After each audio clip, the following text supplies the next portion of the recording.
কখনো কোনোদিন কারো পারমিশন ছাড়া মোবাইলের গ্যালারি চেক করবেন না।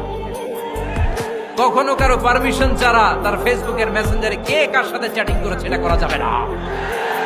কখনো কারো পারমিশন ছাড়া তার মেইলের ইনবক্স খুলে দেখা যাবে না। কখনো কারো পারমিশন ছাড়া কারো ব্যক্তিগত চিঠি পড়া যাবে না। দিস ইজ ইসলাম, এটাই ইসলাম।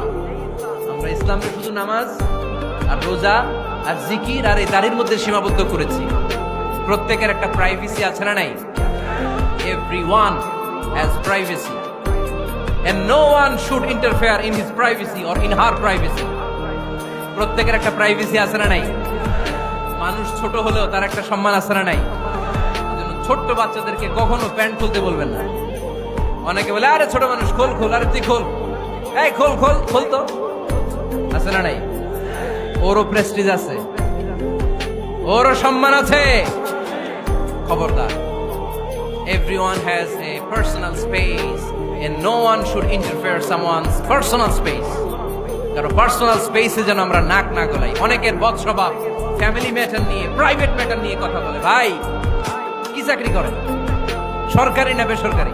সরকারি। বেতন কত? ওনার বেতন কত? এটা দিয়ে আপনার কি লাভ? ঠিক কিনা? মানুষ একটা দেখলে ভাই বয়স কত, ভাই বেতন কত, ফার্স্ট ইমপ্রেশনে, ফার্স্ট যখন আপনি কারোর সাথে দেখা করবেন বেতন কত, বয়স কত, এগুলো জিজ্ঞেস করা যাবে? কেউ যখন কারো ঘনিষ্ঠ হয়, বন্ধুতে রূপান্তরিত হয়, তখন এই কথাগুলো। শুরুতেই প্রাইভেট ম্যাটার নিয়ে, পার্সোনাল ম্যাটার নিয়ে খোঁচাখুচি করা যাবে